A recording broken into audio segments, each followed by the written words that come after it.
fazer quando a nossa mente se recusa a desligar? A gente tem dados alarmantes, né, da Associação Nacional de Medicina do Trabalho. Atualmente, cerca de 30% dos trabalhadores brasileiros estão com burnout ou a síndrome do esgotamento profissional. O Brasil é o segundo, né, na posição do ranking mundial com esse tipo de diagnóstico e identificação, feito só para o Japão. A conversa aqui é sobre isso hoje. A gente vai ter a intenção de refletir, de inspirar e provocar alguns olhares não tão óbvios dentro desse tema, que é menos de uma década que a gente pode falar abertamente no mundo dos negócios, que as pessoas, os nossos profissionais, estão sofrendo de burnout. Eu sou Lígia Zottini, pesquisadora de cenários futuros, fundadora do Voicers e co-realizadora e idealizadora desse futuro do RH aqui na Piuí. Eu estou hoje com Dani Taminato, que é uma amiga querida, mas ademais disso é uma pesquisadora, é uma palestrante, é uma profissional que vem reinventando através de metodologias ágeis e de futuros para todos os recortes possíveis desse nosso positivo e desejável nas mais diversas organizações hoje em dia. Então, Dani, seja muito bem-vinda. Obrigada, Lígia. Eu estou aqui com a Eli Mota. É um prazer, também de outras vidas e empresas em comum. É muito feliz te receber. Dani está hoje trabalhando com todo esse olhar, esse lugar da diversidade, da intensidade que a gente tem que acelerar todos esses processos de humanidade nas mais diversas associações e organizações importantes do nosso país. Seja bem-vinda.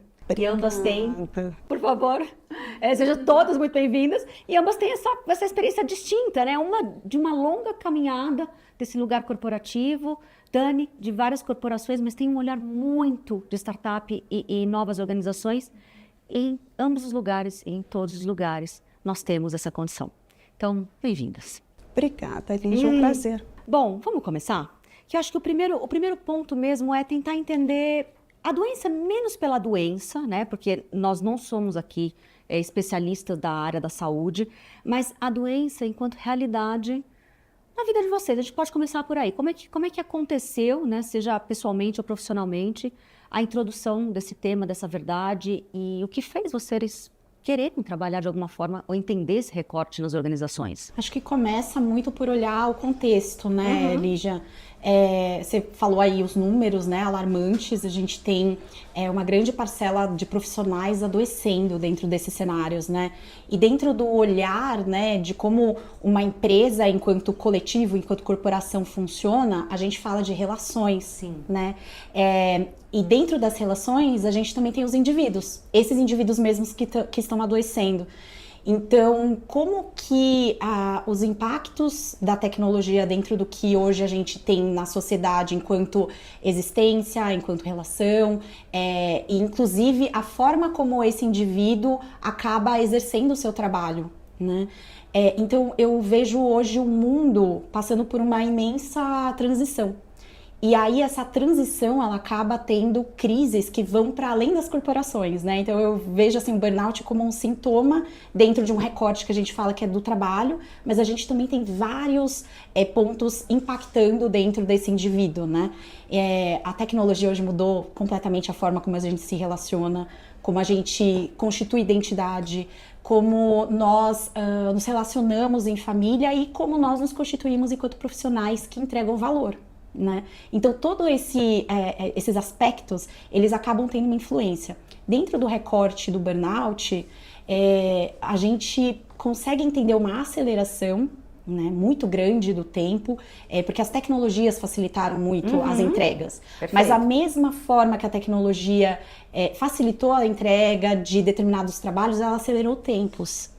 Então, eu estava, inclusive, conversando com meu pai, né, sim, que é da geração anterior, e que ele tinha um bip, né, de comunicação, que você ligava para uma pessoa, uma telefonista, uma operadora, e aí aparecia E a gente não tá falando de muito tempo atrás, né? Eu, quando criança, mandava recado pro meu pai no trabalho através do bip. Eu também. E hoje em dia a gente tem o WhatsApp, que é instantâneo, né, a forma de comunicação. E eu acredito que a mentalidade, a gente ainda não teve essa evolução, esse tempo de maturar, né? Eu acho que o tempo da evolução do humano, da cultura, ela é um pouquinho descompassada da tecnologia.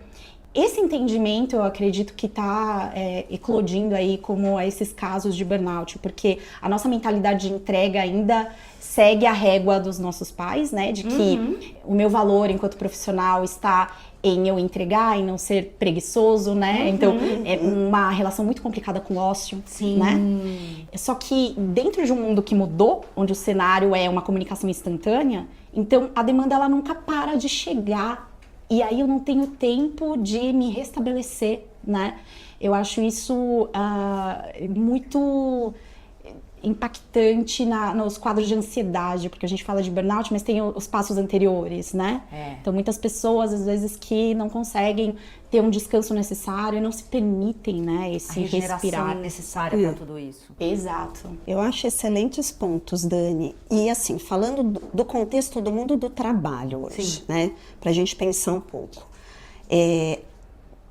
Pelo lado das empresas, existe uma imprevisibilidade. Sim. Né? Então a gente está no mundo líquido, VUCA, BANI. É esse o mundo que as empresas habitam. E não vai mudar. Não vai mudar. Pela liderança, então o líder ele não é mais o chefe, ele é o líder.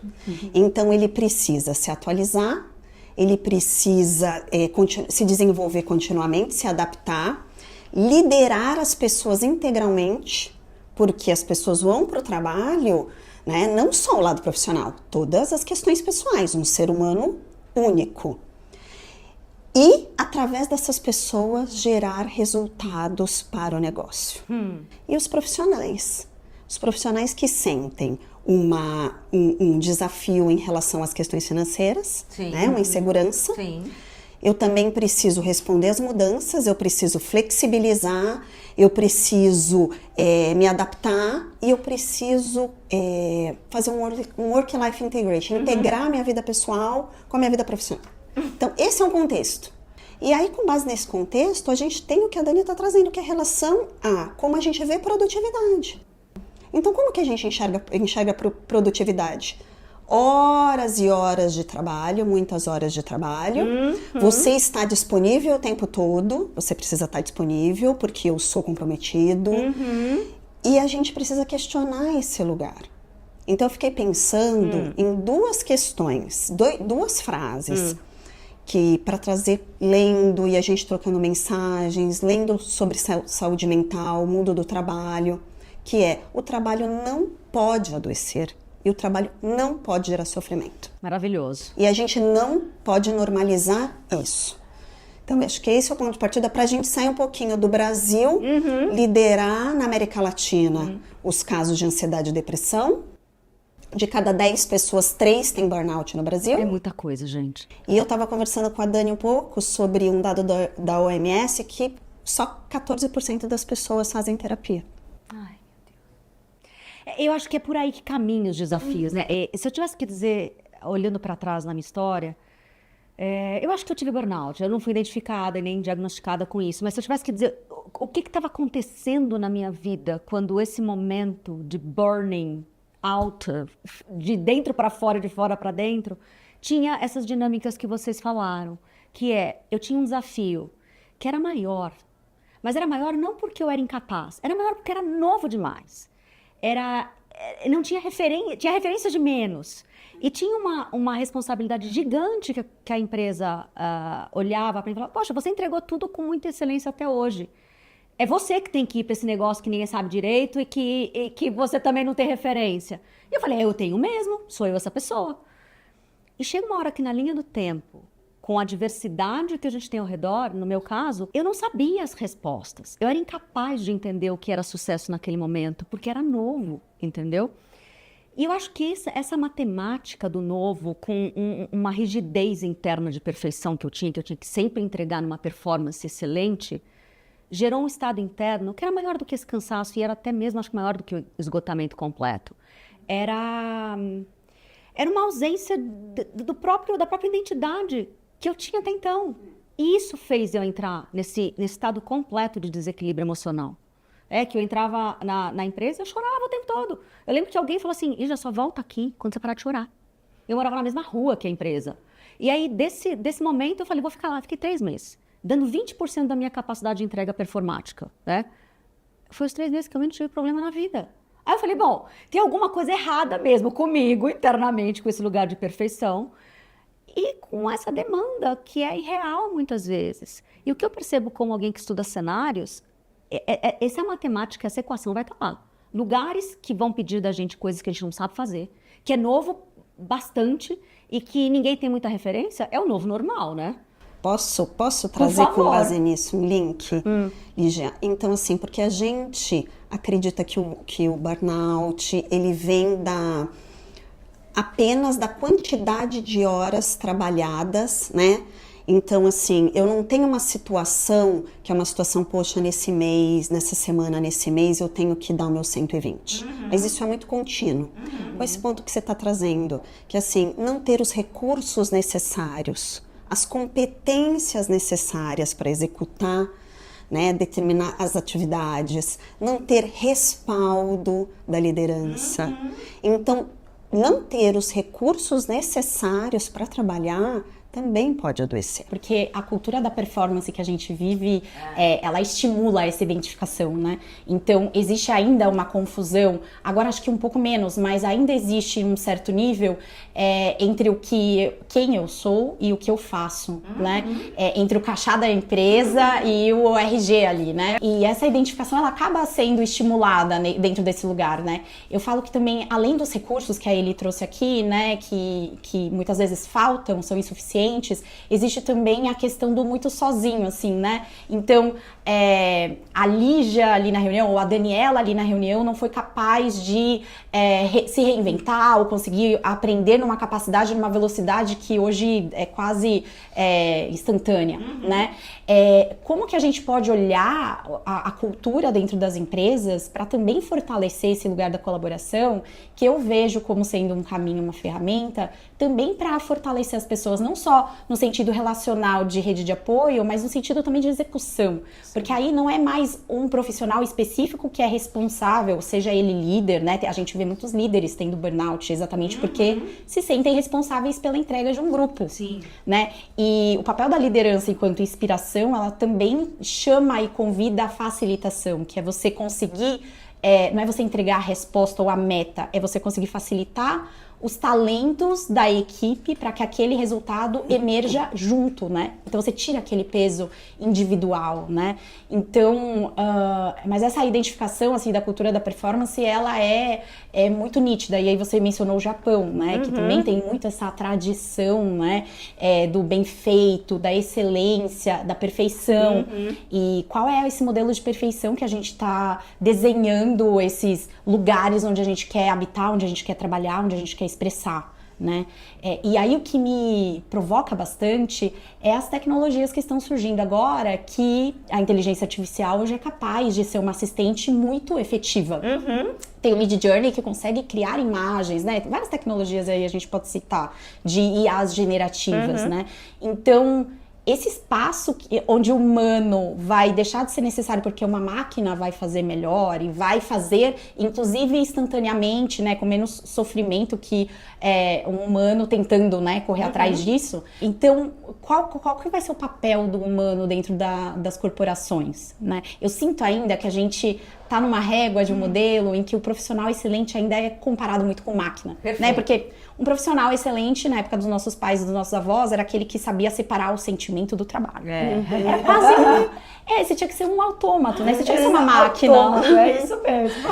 E agora que as máquinas vão fazer esse papel, ocupar muitos espaços, o convite agora para a gente resgatar o que é essa humanidade. Só que por muito tempo a gente atrelou a régua do sucesso a ser máquina, né? Ter qualidades de máquina. Então como é que a gente faz agora esse caminho de volta para casa? Perfeito. Então acho que é esse o chamado, né?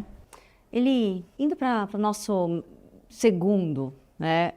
O que você está vendo? Tudo que você está andando? Você está andando por todos os lugares, assim, nessa questão de RH. Como as empresas estão vendo a saúde mental? Eu acredito que tem uma grande preocupação, né, Lígia? Porque todo mundo tem acesso a esses dados, né? E as empresas também, e sofrem um impacto. Sofrem um impacto por quê? Porque você tem um absenteísmo grande,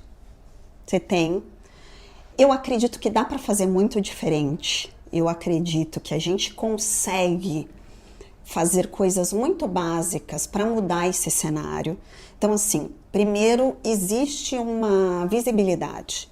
Eu estive em abril num evento de saúde mental, tinha médicos, tinha uma procuradora da justiça falando sobre mediação, a necessidade de mediação entre empregador e profissionais. Porque quando você senta para conversar, quando você senta para dialogar, acho que 70% não vai para... Os finalmente salomônicos do juiz, Não né? precisa haver processo legal. Então, o que acontece? Eu acredito que a gente precisa, concordo com a Dani, que a gente precisa trazer... E essa humanização pode parecer algo que está ficando também batido.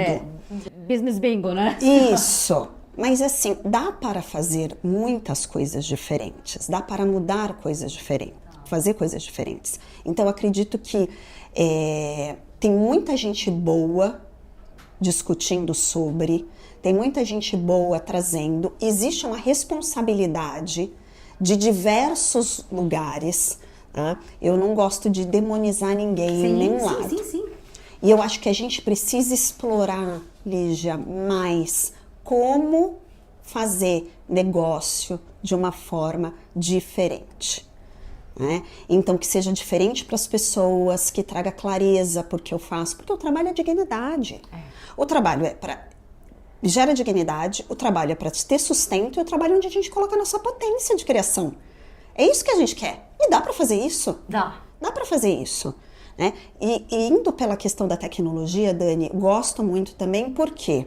Porque a tecnologia, a inteligência artificial, a gente vai ter um assistente cognitivo para fazer muita coisa. E a tecnologia vai possibilitar um enorme processamento de informações, vai possibilitar que a gente consiga integrar, ter visibilidade, né, para a saúde, quantos benefícios. Agora, a gente precisa resgatar, sim, características humanas, competências, para a gente, colaboração, que é fundamental. Então, eu acredito que ainda existe, quando a gente olha, empresas que estão em graus muito diferentes de maturidade em relação à mentalidade para esse entendimento, de que a gente consegue fazer as coisas de uma forma boa para ambos os lados. Que é a famosa segurança psicológica, né? A gente vem lá, Paty, no fórum, né, no Summit Internacional, na proximidade do trabalho que ela está fazendo, lindo. O que eu aprendi ali das vezes que eu chego num Summit que vai falar só sobre isso, ou em qualquer literatura sobre isso, que é menos sobre me aceitar como eu sou, mas é a ausência de medo de ser quem eu sou. Não precisa nem ser quem você é. É a ausência de medo de falar o que eu estou pensando. Do medo, mais simples ainda, é a ausência de medo. E eu acho que o medo é a base desses processos de burnout. Né? Medo de ficar sem o dinheiro, de ficar sem o emprego, medo de ser mal interpretada, de ser mal avaliada, de não entregar o que estavam na expectativa do processo todo. Então, acho que desse lugar, o que pode ser diferente? Dá para começar entendendo se o seu ambiente é um ambiente que não gera medo. Porque ele é completamente desproporcional a tudo que a gente pede. Criatividade não tem modo no ambiente de medo. Porque o seu cérebro está em modo de sobrevivência. É impossível ser criativo, ser colaborativo, ser empático, ser todas essas características que são ideais hoje nas empresas para lidar com temas complexos, se você tem medo. Acho que é básico. E a gente vem de uma criação, e é bem mais para trás, sabe? É uma criação altamente hierárquica, onde as duas principais e primárias figuras, geralmente o pai ou a mãe, ou qualquer que seja o cuidador principal, era muito baseado na educação tradicional das crianças. Você tem que ser obediente. E muitas vezes o obediente vinha com medo. Você tem que ter medo de mim, e você me obedece, e é quase eu domei a criança. Que bom, e agora? Se reflete em todas as histórias de liderança. Quem nunca? Eu lembro, assim, que um momento que qualquer liderança me chamava, né? E eu não sabia exatamente por que ela estava me chamando. Eu lembro das borboletas no estômago que eu tinha quando a minha mãe me chamava e eu não sabia o que estava acontecendo. A primeiro lugar fiz alguma coisa errada. Deixa eu entender. Faz aquela passada rápida. E, na verdade, a maioria das vezes era, vem cá, tem uma oportunidade, tem um desafio, tinha algum problema. Mas eu tinha medo. E esse medo gera todo esse controle de perfeição. Então, acho que parte do processo de autodesenvolvimento e autocuidado foi, deixa eu entender o que é esse medo. E a segurança psicológica e todo o ambiente está diretamente ligado a isso, né? E a segurança psicológica favorece muito a relação de confiança, né? Essa relação de confiança. As pessoas estão ali, elas são adultas, elas querem fazer o melhor. Então, né? Eu acredito que traz muito isso. E aí entra também no conceito das organizações sem medo, né? Que a gente está num mundo que a gente fala muito de inovação, de criatividade, né? E como é que a gente desperta isso e ativa isso dentro das pessoas quando elas foram formadas na obediência, no medo, no castigo? Né? E a gente reproduz esse mecanismo dentro das empresas ainda, né? Muito por não saber ainda como fazer diferente. Vários formatos já surgindo, mas estava até conversando com a Eli antes daqui, né? Eu tenho essa vivência de metodologias ágeis e ferramentas novas de colaboração, né? Então, sempre foi muito instigante, estimulante para mim praticar isso. E observar como é que nós podemos construir juntos, né? Alguma coisa. E quando a gente fala um pouco sobre, retomando aquilo, né, de tirar o peso em um único indivíduo, né, para que a gente também desafogue um pouco dessa pressão de perfeição e a gente se entenda junto, né, a gente precisa olhar também qual é o espaço de confiança nas relações, tanto hierárquicas, né, de chefe, time, até entre pares, mas também a segurança psicológica e o conforto de eu saber que eu estou acompanhada, de que eu posso co-criar isso, de que eu não tenho que saber todas as respostas, mas que eu tenho talentos que, combinados com os outros, conseguem emergir futuros desejáveis para aquela colaboração, né, ou para aquela organização. Então, eu acho um paralelo muito legal, porque burnout muitas vezes está relacionado com metas, né?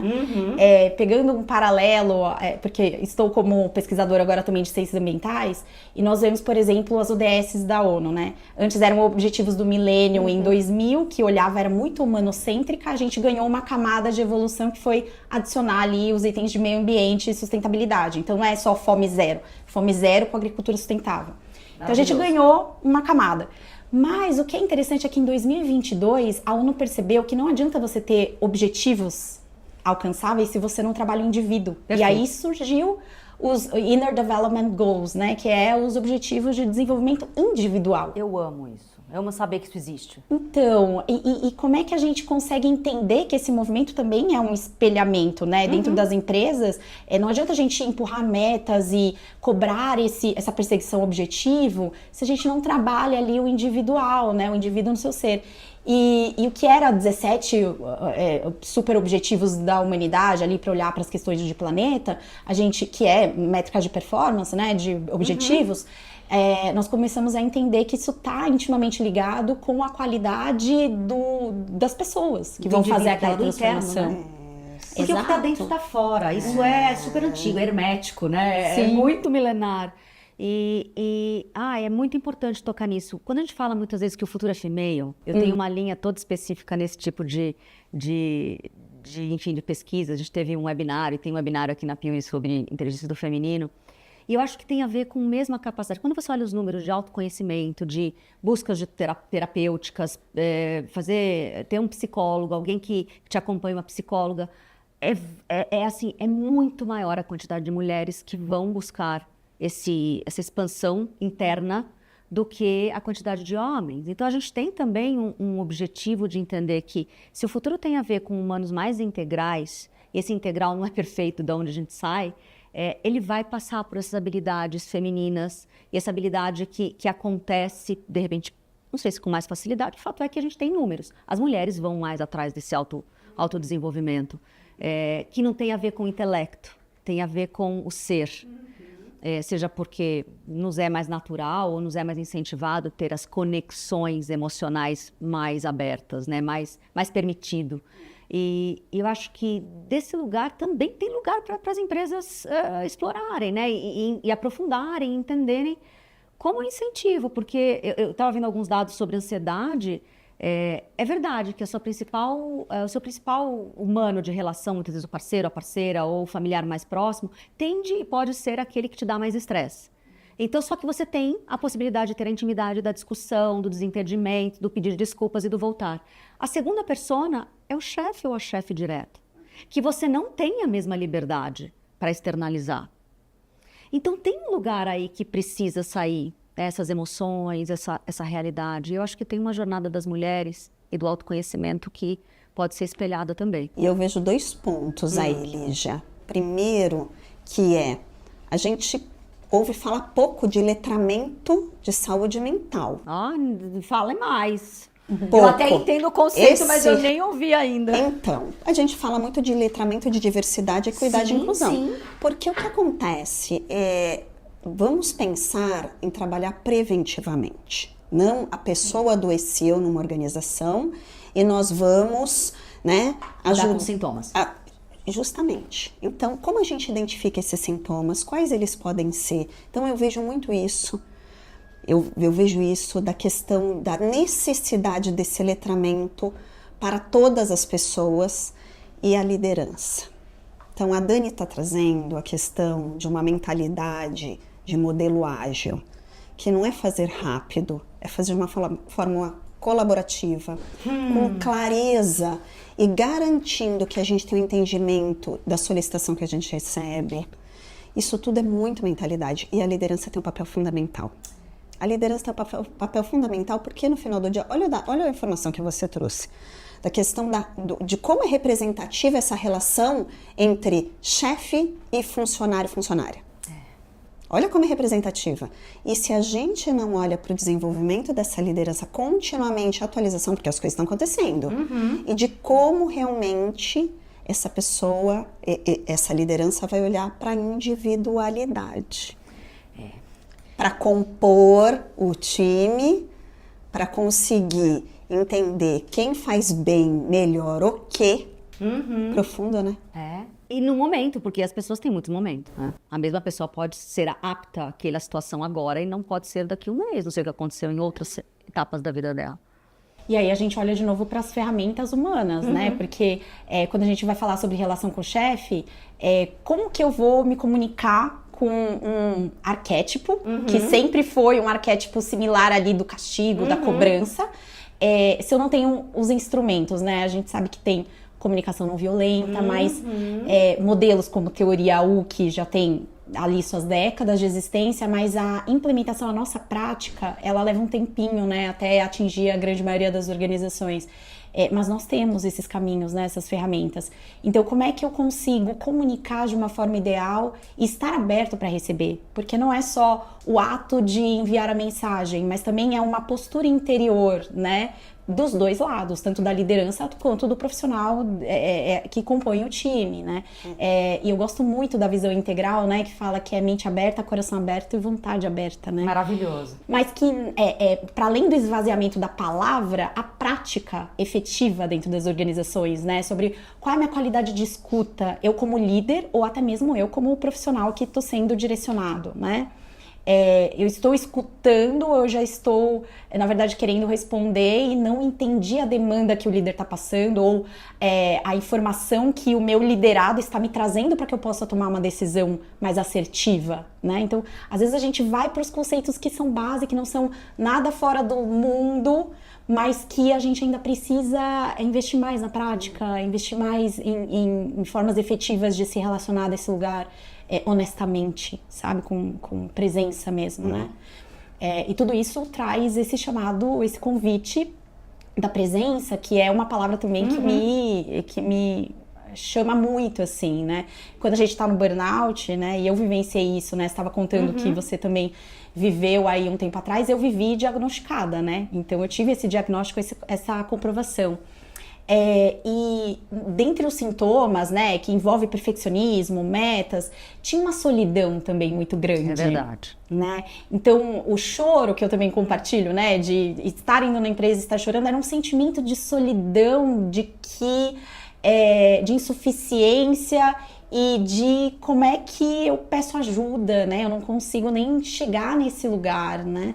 Então, o exercício da prática de saber sentir junto com o comunicar envolve a qualidade do presencing, que é a presença com o sentir junto, né? Então, não se comunicar só aqui, né? Mas comunicar aqui também, né? No sentir e no perceber também. Acho que aí vem muito a capacidade do líder também de sentir essas fases que você trouxe, né, da equipe. Se aquele profissional que tem sim aquele talento está num ciclo ideal, né? Muitas vezes eu estava aplicando um treinamento, né, de saúde mental numa empresa e tinha uma colaboradora, uma profissional que realmente ela era muito fechada, muito nova no ambiente. E ali, no momento onde abriu-se um espaço, né, de conversa, onde parou meta, veio à tona ali um cenário de que a mãe estava passando por um estado terminal de uma doença. Então, tudo isso não tem como a gente cobrar de um profissional que ele separe isso, né? Impossível. Não dá. Exato. Então, como é que a liderança consegue cuidar? E a gente entra também na economia do cuidado, né? Que tem muito a característica da liderança feminina, né? E esse é o ponto, Dani. A gente passou, como sociedade, desvalorizando essa economia do cuidado e as características que são, não de gênero, mas femininas. Então, o cuidar, o nutrir, o acompanhar, o acolher. E hoje, o que eu vejo, existe uma necessidade latente nas organizações por isso. Latente por isso. Os números, né? O cenário. Porque são esses os pontos. Então, a gente tá falando... A gente não falou de hard skill, hein, aqui, hein? Exato. A gente não falou a IA, precisa ter o prompt, XPTO. Não falamos. A gente está falando de skills comportamentais. E, assim, essa desvalorização... tem uma série que é muito legal, que trabalha como os meninos, os homens são criados, que é The Masculine Living. É maravilhoso. A última vez que eu assisti estava ainda no Netflix. Então, que traz justamente isso. Os reforços que meninos e meninas recebem. Então, esses meninos, você não pode chorar. E eles acompanham meninos e homens. Maravilhoso. Você não pode chorar, você não pode demonstrar sentimento, você não pode fazer isso, você não pode fazer aquilo, você não pode fazer aquilo. Né? E o que é esperado? Então, assim, essa valorização das características que os homens têm, que os homens têm o feminino e o masculino, as mulheres têm o feminino e o masculino. Você fala, então, essa economia do cuidado, não estamos nem entrando na quantidade de dinheiro que gera essa economia. E que poderia aumentar no PIB se essas mulheres ingressassem no mercado de trabalho. Nem estamos entrando, nós estamos naquela... Estamos indo de leve. É isso. Porque é isso. E é isso que a sociedade está falando. É isso que eu preciso, gente. Vocês têm abundância. O que eu preciso. Traz para mim. Para esse mundo do trabalho. É isso. Porque a gente está criando máquinas que vão pegar esse arquétipo, mais comando, controle. Nós vamos sempre ter que ter esse masculino solar que é para fora. Homens e mulheres, qualquer ser auto-identificado como humano. Mas tem esse lugar do para dentro, do interno, do sutil, Cara, a máquina nunca vai chegar nesse lugar. O tal do soft skills é só o começo do iceberg do por onde a gente vai precisar de talentos mais integrais. Eu adoro a pesquisa do Wilber, que é essa da espiral dinâmica do ser, né, que divide a sociedade em consciências. A gente precisa de consciências, que ele fala que o último estágio começa no sobrevivente, o último estágio é a tal da cor turquesa, que é o global harmônico, né? Que outra palavra que é parecido com isso, que é holístico, é uma integralidade onde você aceita, é maior a boca do funil de quem tem consciência, não é que a pessoa está mais no alto, cabe mais dentro dela. E eu acho que tudo que nos trouxe até aqui, a gente honra.